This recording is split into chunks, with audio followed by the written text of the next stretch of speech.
சங்கீத புஸ்தகம் 112 அதிகாரம் 2 வசனம் 3 வசனம். அவன் சந்ததி பூமியில் பலத்திருக்கும். அவனுடைய சந்ததி பூமியில பலத்திருக்கும். செம்மையானவர்கள் வம்சம் ஆசீர்வதிக்கப்படும். செம்மையானவர்கள் வம்சம் ஆசீர்வதிக்கப்படும். ஆஸ்தியும் ஐஸ்வர்யமும் அவன் வீட்டில் இருக்கும். அவனுடைய நீதி என்றென்றைக்கும் நிற்கும். அவனுடைய நீதி என்றென்றைக்கும் இருக்கும். யாருடைய நீதி? செம்மையானவருடைய நீதி என்றென்றைக்கும் நிற்கும். அவங்க வீட்டில் என்ன இருக்கும்? ஆஸ்தியும் ஐஸ்வர்யமும் என்றைக்குமே நிற்கும். ஹல்லேலூயா.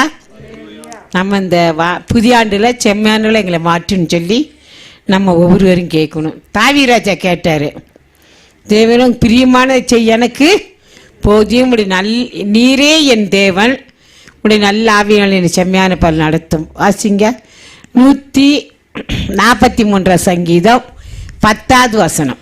உமக்கு பிரியமானதை செய்ய. உமக்கு பிரியமான மனிதருக்கு இல்லை, நம்ம மனிதர் பிரியப்படுத்துறதுக்கு என்ன வேணாலும் செய்வோம். நம்ம கையில் பைசா இல்லைன்னா கூட மற்ற வாங்கி அவங்களை பிரியப்படுத்தணும்னு சொல்லி என்ன வேணாலும் செய்யும். ஆனால் தாவீராஜா சொல்றாரு, உமக்கு பிரியமானதை செய்ய எனக்கு போதித்தருளோ. நீரே என் தேவன், உம்முடைய நல்ல ஆவி என்னை செம்மையான வழியிலே நடத்துவாராக. நீரே என் தேவன், உம்முடைய நல்ல ஆவினால என்ன செய்யுங்க, செம்மையான வழியில நடத்துவாராக. நம்ம ஒரு நாள் கர்த்தர்ட்ட கேட்கணும், ஆண்டவரே உமக்கு பிரியமானதை செய்யணும், மனிதருக்கு அல்ல ஆண்டவரே. மனிதர் பிரியமாக இருந்தால் நல்லா இருந்தால் நம்ம புகழ்வாங்க, கொஞ்சம் இதாயிட்டா நம்மளை தாழ்த்துவாங்க, நம்மளை கைவிட்டுருவாங்க.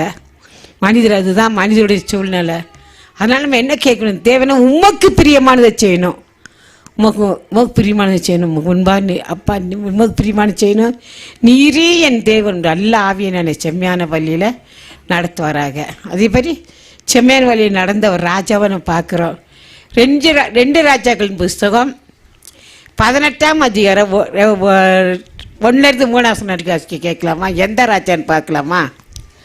இஸ்ரவேலின் ராஜாவாகிய ஏலாவின்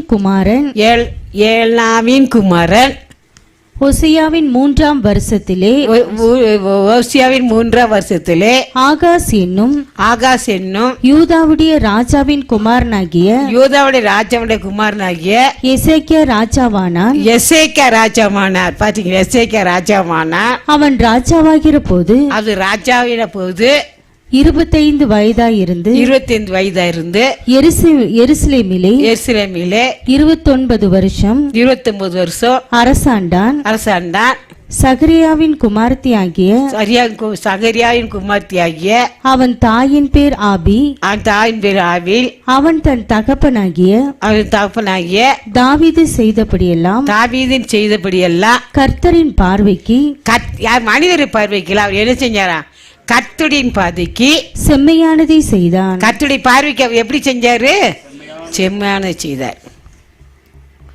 மனிதர் பார்வைக்கு செம்மையார்கள். மனிதர் சாட்சி சொல்வாங்க, பிடிச்சவங்களே தூக்கி உயர்த்திடுவாங்க, பிடிக்காதவங்க கீழே தாழ்த்திடுவாங்க. அதுதான் இந்த எசேக்கியா ராஜா யார் பார்வைக்கு செம்மையானது செஞ்சாரா?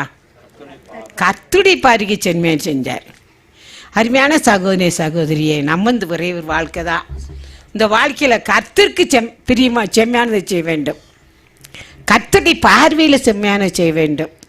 அதைத்தான் கர்த்தர் பார்க்க. எத்தனையோ ஆண்டுகள் என்னுடைய வாழ்க்கையில் எத்தனையோ ஆண்டுகள் வேஸ்ட்டாக போயிடுச்சு அப்படின்னு நம்மெல்லாம் ஒருத்தர் நினச்சி பார்த்தா எத்தனையோ காலங்கள் வேஸ்ட்டாக போயிடுச்சு. இனிமேல் உள்ள நாட்களில் இந்த உலகத்தில் எவ்வளோ நாள் ஆண்டவர் வச்சிருக்காரோ நம்மளை, அந்த பார்வைக்கு என்ன செய்யணும்? கர்த்தருடைய பார்வைக்கு செம்மையான செய்ய வேண்டும். கர்த்தருடைய பார்வைக்கு, மற்றவங்களுக்கு பார்வைக்கு அல்ல. நம்ம பரண்டு பார்வைக்கு நம்ம செம்மையான செய்யும்போது நம்ம சொல்லுவாங்க. நம்ம உற்றார் உறவினர் பார்வைக்கு செம்மையான செய்வோம், ஐயோ அவங்க நல்லவங்கன்னு சொல்லுவாங்க. ஆனால் கர்த்தருடைய பார்வைக்கு எசேக்கியா ராஜா என்ன செஞ்சார்? செம்மையான செஞ்சார். நம்ம ஆண்டு கேட்கணும், ஆண்டவரே உம்முடைய பார்வைக்கு நான் செம்மையான செய்யணும் ஐயா, உம்முடைய பார்வைக்கு செம்மையான செய்யணும்.